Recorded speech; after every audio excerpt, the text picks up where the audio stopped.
প্রবাসী ভাইদের জন্য একটা সুখবর। সুখবরটা হলো এটা, এই আমার হাতে যে প্যাকেটটা দেখতে পারতেছেন এটা হইছে বালাচাও। আর এই বালাচাওটা আমি যখন থেকে ইতালিতে আসছি আমার কোম্পানির খাবার খেতে খেতে আমি ফেড আপ হয়ে গেছি। তো তাই আমি বালাচাওটা যত শপে সুপার শপে আমি শুধু খুঁজতাম কিন্তু পাইতাম না। তো হঠাৎ আজকে পেয়ে গেলাম, তো পেয়ে অনেক মহা খুশি। তো আমি আপনাদের মাঝে বালাচাওটা এর জন্য শেয়ার করতেছি, আর এর জন্য সুখবর আপনি কোম্পানির খাবার খেতে খেতে ফেড আপ হয়ে গেছেন, কিন্তু এই বালাচাও দিয়ে আপনি পেট ভইরা মন ভইরা ভর্তার মতো ভাত খেতে পারবেন।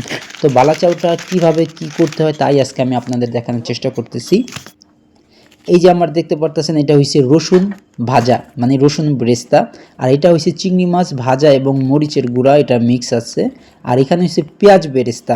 তো সবগুলা উপকরণ করার জন্য আপনি পেঁয়াজ কাঁচামরিচ নিতে পারেন। আমি একটা পেঁয়াজ প্রথমে ছুলে নেব, হ্যাঁ।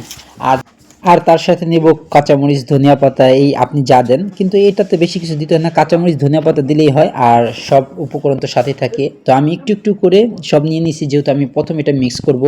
আর আগে আমি যেগুলা খাইতাম সেই বালাচাওগুলা ইন্দোনেশিয়ার থেকে কাতারে আনা হইতো, আমার বড় বড় বসেরা নিয়ে আসতো। তো ফিলিপিন এবং ইন্দোনেশিয়া এবং চাইনিজরা অনেক পরিমাণ বালাচাও খায়। এই বালাচাওটা কিন্তু বাংলাদেশও খুব জনপ্রিয় হয়ে গেছে বিগত 2-3 বছর। চট্টগ্রাম এবং আরও অনেক জায়গায়, বাংলাদেশে ওইটা মানে আগের থেকে হয়তো আমি জানি না, আমার ধারণা নাই। তো আপনারা অবশ্যই কমেন্ট করে জানাবেন এটা আমাদের বাংলাদেশে কি আগের থেকে অনেক ফেমাস কিনা। তো বালাচাওটা আমি পাই তো মহা খুশি, আমার ভর্তা বানানো শেষ। এখন আমি বিসমিল্লাহ বলে এক নালা আগে খায়া দেখি যে কত মজা হয়েছে কিনা।